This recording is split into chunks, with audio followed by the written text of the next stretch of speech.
We're going to start a new unit on some trigonometry, basically right angle trig, get into some degrees in radian, converting degrees to radians a little bit later, but we're going to learn the definition of trigonometry, what that means. We're going to review some terms like right angle, acute angle, hypotenuse, legs, and then learn the ratios of sine, cosine, and tangent. So let's get started with that. Trigonometry. It is basically the study of relationships among the angles and sides of a right triangle. And what's really cool is this is a reflection of God's character, because there are, regardless of your size of your triangle, relationships and values are consistent between similar triangles, and so we can use what's called trigonometric ratios or trig ratios, which is nothing more than a fraction, to help us find side lengths in right triangles and in other types of triangles too. We're going to limit ours to right triangle. A trig function is a specific rule. Remember, functions are rules. You have inputs and you apply the rules of the function, and then you get this output. Okay. The specific rules for trig functions are a combination of sides, and we write them in a ratio. Okay. There are 6 trig functions. There's sine, cosine, tangent, and then there are the reciprocals of those in order: cosecant, secant, and cotangent. We're going to focus today on sine, cosine, and tangent. Those are the 3 we're going to focus on today. Tomorrow we'll introduce the other 3 and do all 6. The key to success in trigonometry is correctly labeling your triangle. So in every right triangle you have one right angle. In this particular triangle, C is our right angle. Okay? The hypotenuse is always defined as the side that is directly across from the right angle. It makes it the longest side of a right triangle. So the hypotenuse is always across from the right angle, regardless of anything else. All right? Inside, or not inside, but right triangles also have 2 acute angles.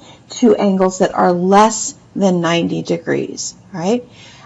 So in this particular triangle here, listed here, okay, if we focus on angle A is an acute angle, and it has a side opposite. It has a side opposite right here. This segment right here is the side opposite angle A, right?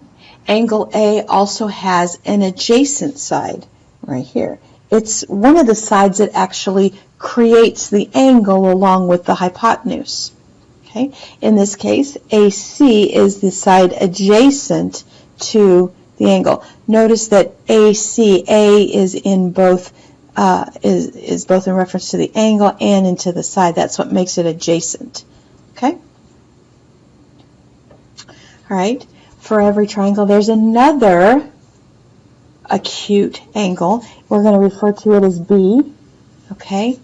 And it also has a side that is opposite or across, all right? It has a side opposite or across, and it has a side that is adjacent. There's your adjacent side. It sits next to, or it actually creates the angle in reference, okay? So we have to be able to correctly identify what is the side opposite an angle, what is the side adjacent to the angle, and what is the side hypotenuse. Notice that the hypotenuse, regardless of which acute angle we spoke of, the hypotenuse was always the same. Okay? And notice how I have in both cases, if you look back at the last slide too, I have like really made this letter O bigger and more pronounced. We're going to use that. All right, and also this letter A, we're going to use that, and the H, we're going to use that. Okay. For the indicated angles, label the side opposite, the side adjacent, and the hypotenuse. I'm going to switch to my pen. All right. So here is angle A. All right. Let's find the side opposite. Well, I'm going to go across from it. So this is the opposite side. Okay. The hypotenuse is always across from the right angle, so that's the hypotenuse. And then the adjacent side always sits next to it or is part of the angle itself. Okay. Now notice on this next example, here's the angle that we are referring to in reference to. What is the side opposite, the hypotenuse, and the side adjacent to angle B? All right, well, regardless of which acute angle, the hypotenuse is always across from the right angle. This is across from angle B, so this is opposite, which makes this one adjacent. Sorry about my writing. Adjacent.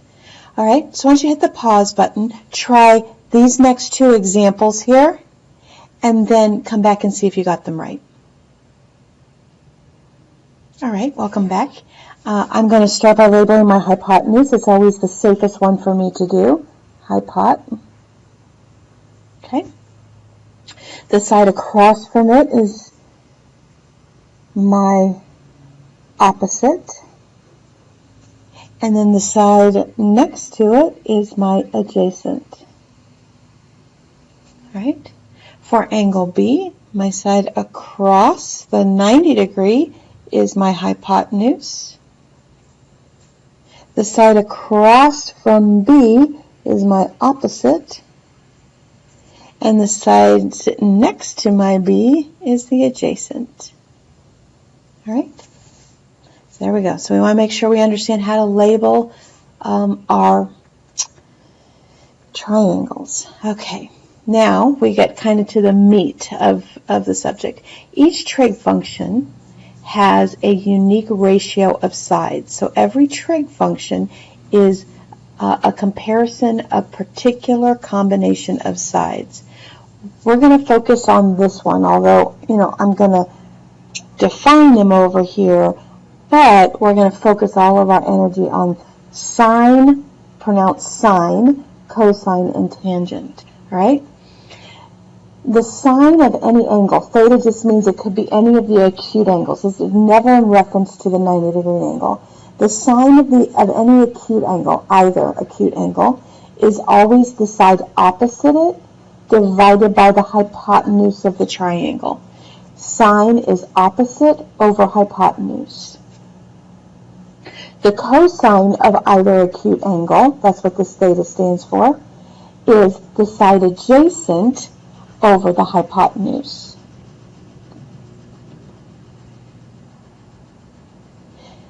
The cosine is adjacent over hypotenuse. The tangent of either angle is the opposite side of the angle divided by the adjacent side of the angle.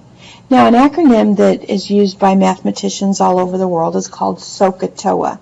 SOHCAHTOA. Sine is opposite over hypotenuse. Cosine is adjacent over hypotenuse. Tangent is opposite over adjacent. SOHCAHTOA. I even go so far as to write it like so. Whoops, let me get to my pen. Sorry, guys.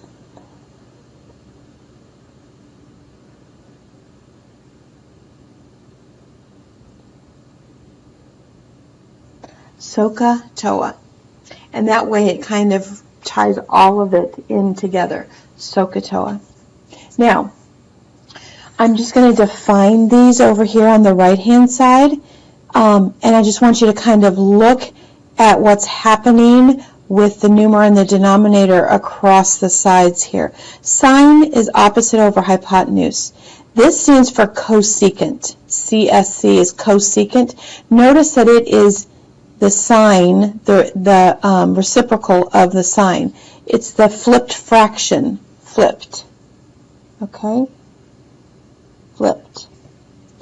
Notice with cosecant of either acute angle, it's the hypotenuse over the adjacent. Again, it is cosine flipped.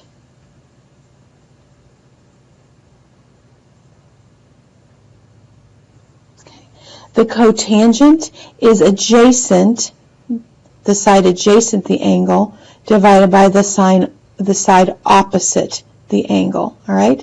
So these, again, are flipped.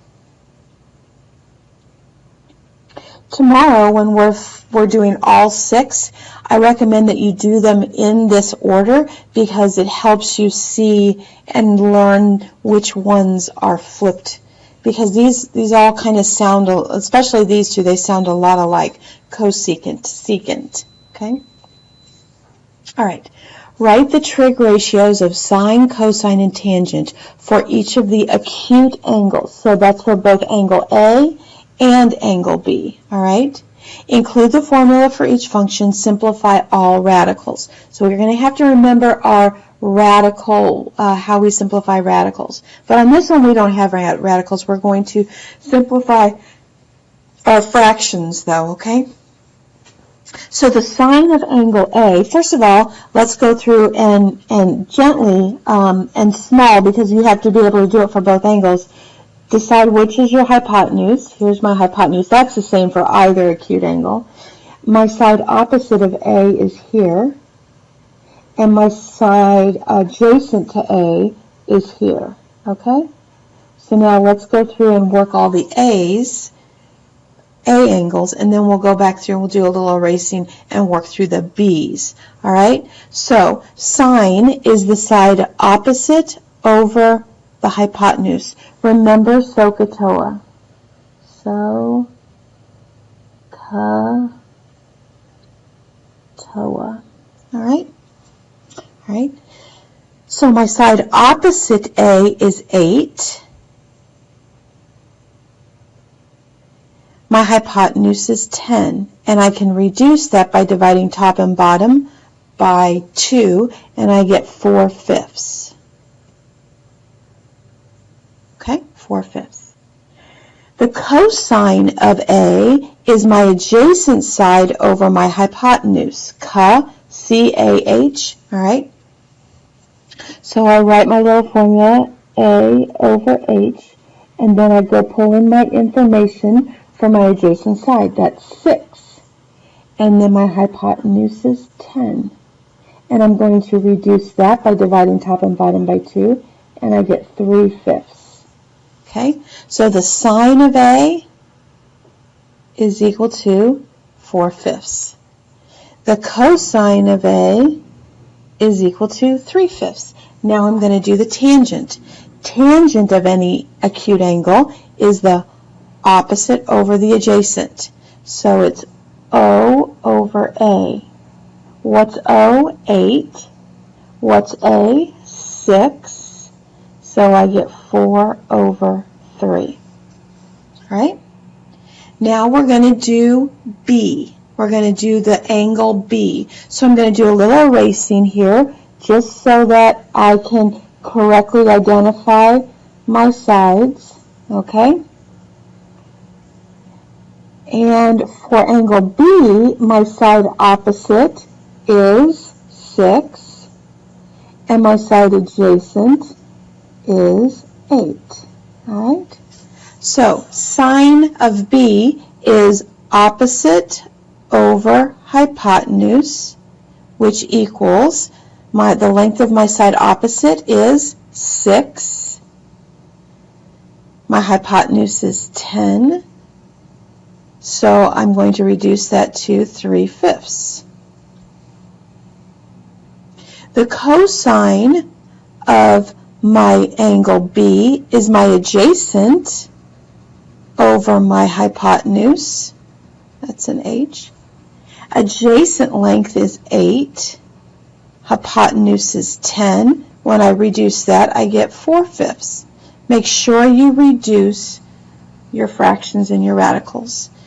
The tangent of B is the opposite over the adjacent. Opposite is 6. Adjacent is 8, which equals 3/4. And you are done. Done, done, done. Okay? Let's try this one that has a radical in it. Okay? Let's work with angle A first, and let's identify the sides. Okay? Again, my hypotenuse is going to be the same for either angle. Okay? Here's my side opposite A. This is opposite. And this is adjacent. Alright? So, we're going to use SOHCAHTOA.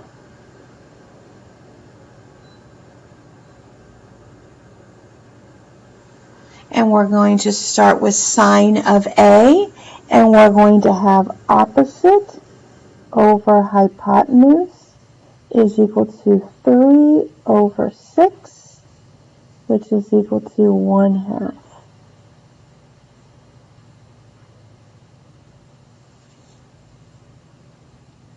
That's an O over H. My cosine of A is the adjacent over the hypotenuse. My adjacent is 3 square roots of 3/6.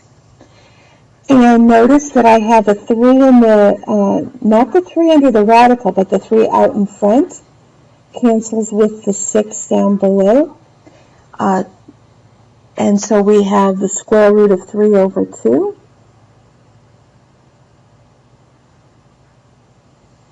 And we're good to leave it like that because square root of 3 doesn't have any perfects. The tangent is the opposite over the adjacent. My opposite is 3. My adjacent is 3 square roots of 3. Alright? I can cancel these and I end up with 1 square root of 3, or 1 over the square root of 3, which must be rationalized. Remember this, so I have to multiply top and bottom by the square root of 3 over the square root of 3. So 1 times the square root of 3 is going to be the square root of 3. But square root of 3 times square root of 3, that becomes a double underneath and is replaced with a single and no radical. So that's square root of 3 over 3 is your final answer. If you would like a review tomorrow about rationalizing denominators, please let me know. All right. Now let's look at angle B. I have to do a little bit of erasing on my on the triangle because different angles have different sides opposites. So this is my opposite of B, and this is my adjacent to B. All right. So for this one, my side opposite for sine opposite over hypotenuse is equal to 3 square roots of 3/6. And I can cancel because I have a 3 and a 6. That's like the equivalent of 1/2. And I get square root of 3/2. Okay? The cosine of B is the side adjacent over the hypotenuse. My side adjacent is 3/6. And that reduces to 1/2. My tangent of B is at the side opposite over the adjacent. So I get 3 square roots of 3/3, and these cancel, and so I'm just left with the square root of 3. Not the square root of 3 divided by 3, but the square root of 3. Okay? All right, here we go. Why don't you hit pause? Why don't you try one of these, either sine, well, I'll try sine A and then come back, and then I'll work through that, and then you can try sine B. Okay? All right, angle A, I'm going to label my sides. This is my hypotenuse because it's always across from the right angle. This is my adjacent side, and this is my opposite side. So sine A, the opposite over the hypotenuse, is equal to 4 divided by 4 square roots of 2. So now I can cancel those 4's, and I get 1 over the square root of 2, which is equal to the square root of 2 over 2. You would take 1 over the square root of 2 and multiply it by the square root of 2, square root of 2, which gives you the square root of 2 over 2. Usually the rationalizing is only bad on one particular trig function, maybe 2, when you do all 6. The cosine of A is the side adjacent over the hypotenuse. Well, look here, we end up with the same kind of thing here. This is because this is a 45-45 triangle. That's an H. And we have 4 over the 4 square roots of 2. So that's going to end up to be the same thing, the square root of 2 over 2, just like this. The tangent of A is the side opposite over the side adjacent. That gives me 4 over 4, and that's 1. Okay? You try sine of B. It's going to look really familiar, and then come back and see if you got it right. All right. I'm going to erase my designators, and this is my side opposite for B, and this is my side adjacent. All right, so sine of B is opposite over hypotenuse, which is going to give me 4 over 4 square roots of 2, which is 1 over the square root of 2, which when you rationalize gives you the square root of 2 over 2. The cosine of B is the adjacent side over the hypotenuse, and I'm going to get 4 over 4 times the square root of 2. And again, that gives me 1 over the square root of 2, which when I rationalize that, I multiply both sides by the square root of 2 over 2, square root of 2 over the square root of 2, and I get the square root of 2 over 2. And then the tangent of B is the opposite over the adjacent side, and again I get 4 over 4, and that leaves me with 1. Right? Sometimes in your homework and in other cases, you're going to be asked to find a missing side to then write the trig ratios. All you have to do is remember the Pythagorean theorem if you're looking to find a missing side for a right triangle. And just remember that C must be the hypotenuse. It doesn't matter which one you claim as A and B, but C must be the hypotenuse.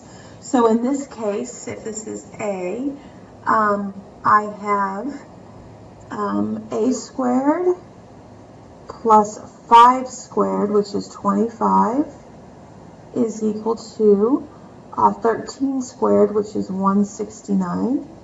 So A squared is equal to 144, and A is going to equal 12. All right? I just know by taking the square root of both of those sides that A equals 12.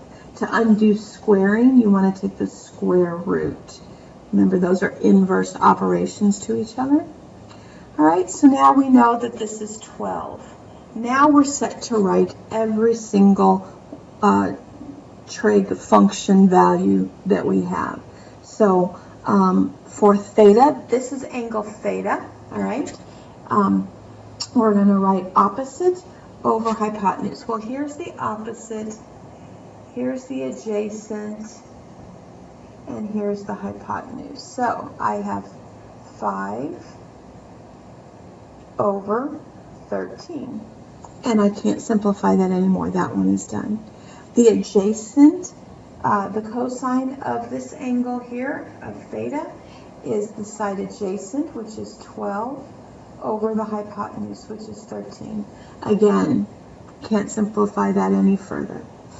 The tangent of theta is the side opposite over the adjacent, so I have 5 over 12. Okay? Now, focus your attention on beta, or angle, the second angle, beta.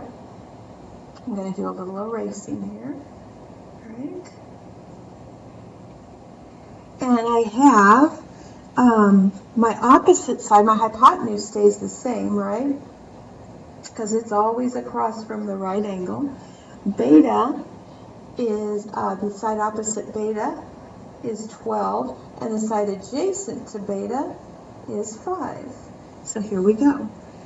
Sine of beta is its side opposite divided by the hypotenuse. So that's 12 over 13.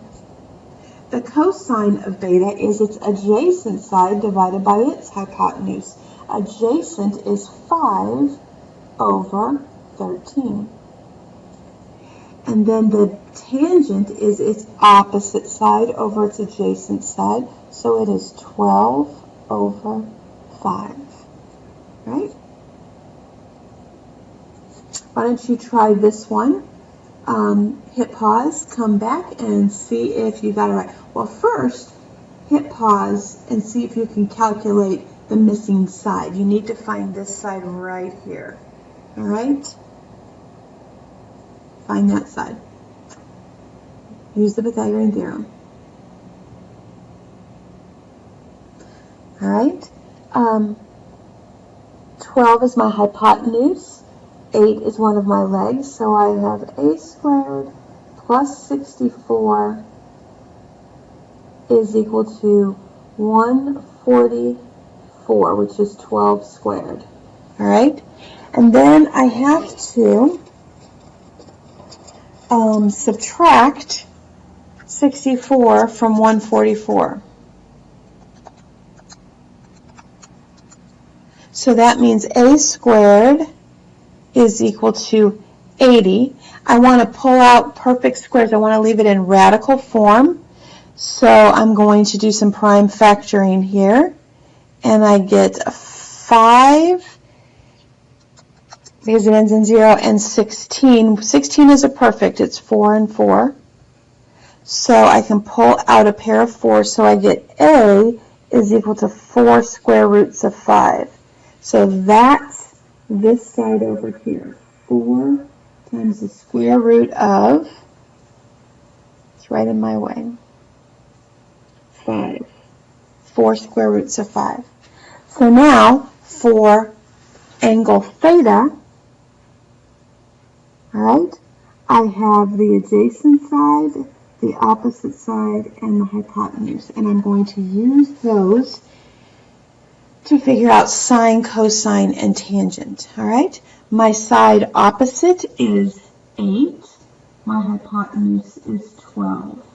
When I reduce that by 4, I get 2/3. 8 divided by 4 is 2. 12 divided by 4 is 3.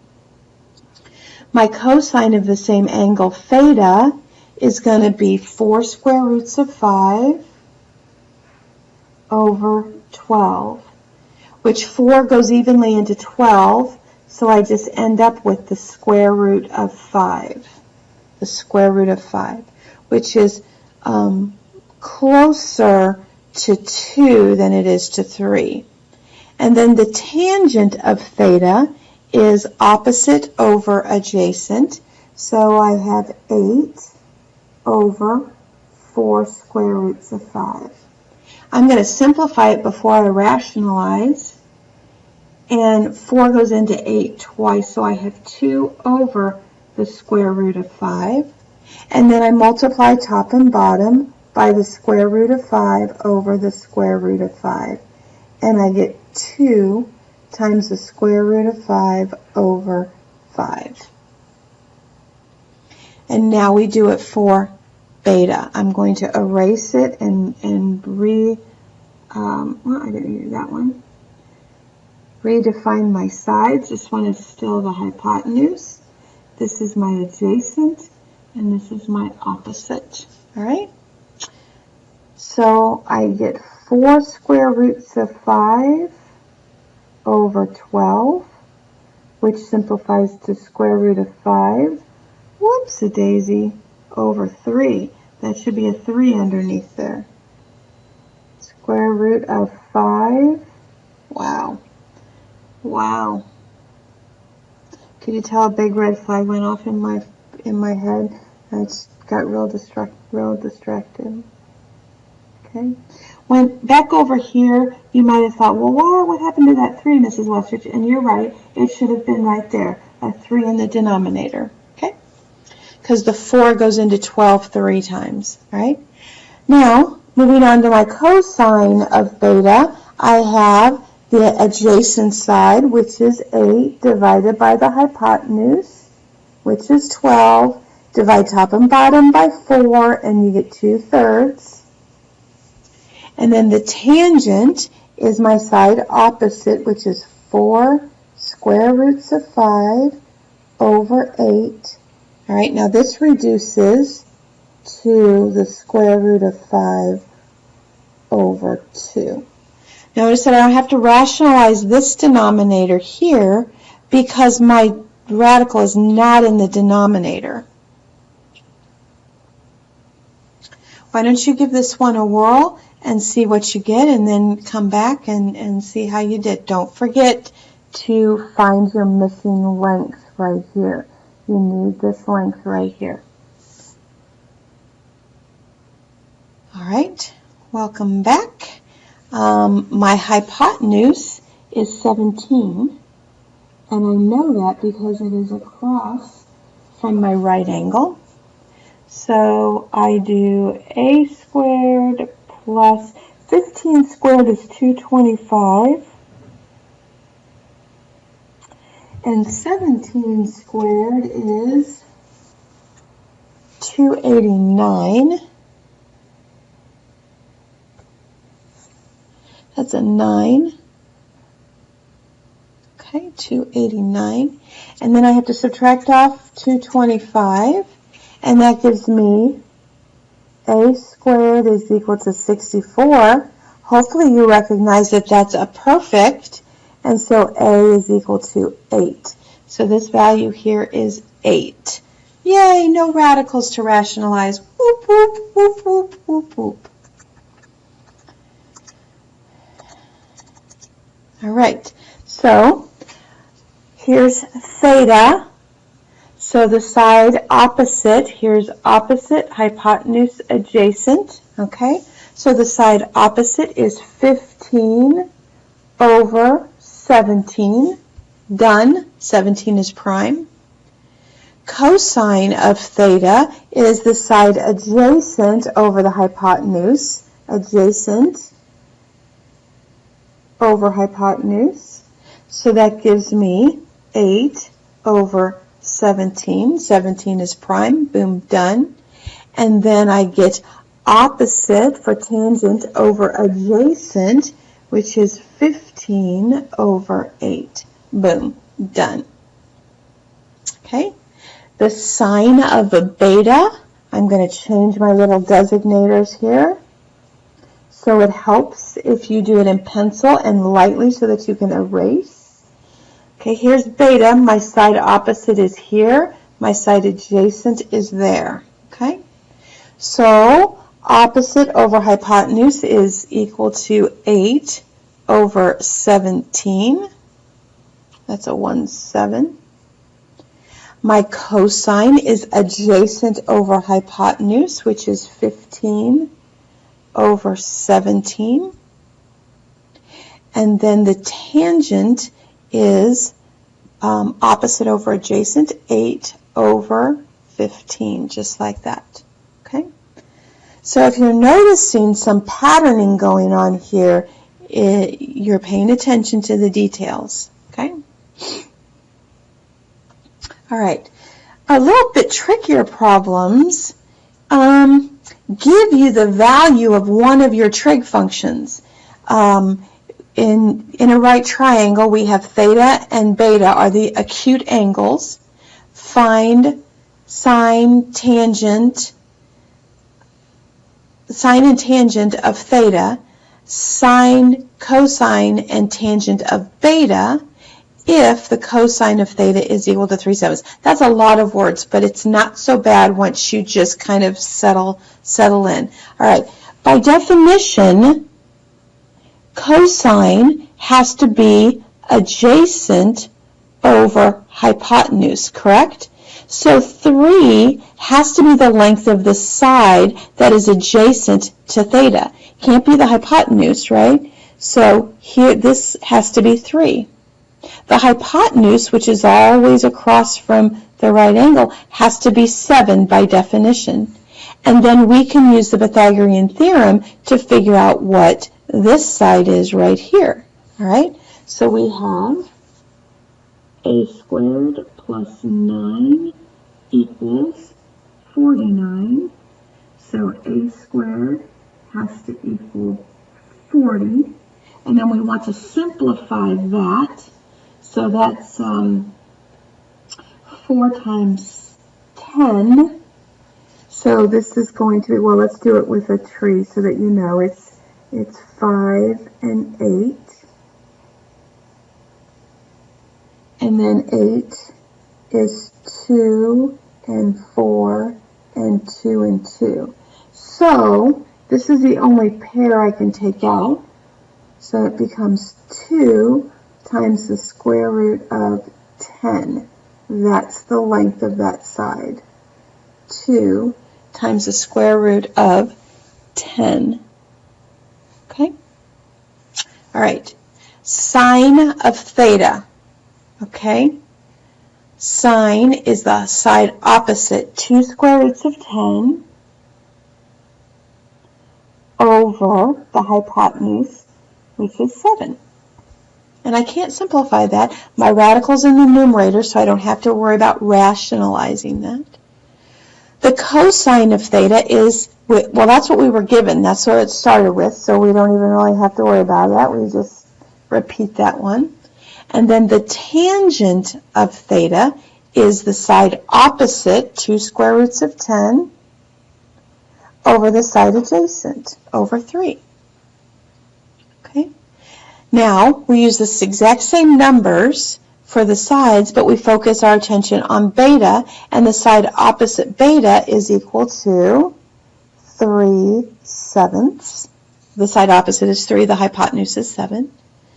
The side adjacent to beta is this 2 square roots of 10 over the hypotenuse, which is 7, and that's all I can do with that one.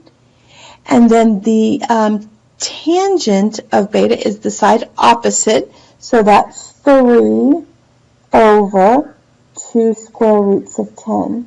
Now this one I do have to rationalize, so I'm going to multiply top and bottom by the square root of 10, and I get 3 square roots of 10 over, this becomes 10, and 2 times 10 is 20, all over 20. Okay? Why don't you try this one and come back? The tangent of theta you're given is 7/12. So remember what tangent is. Tangent is the side opposite over the adjacent. The side opposite over the adjacent. So you're actually looking to find the length of the hypotenuse in this one. So why don't you give it a whirl, hit pause, and come back. All right, I'm going to label my sides here. Opposite theta is 7. Adjacent to theta is 12. So now I need to find this hypotenuse. So I have 144 plus 49 is equal to, what is it?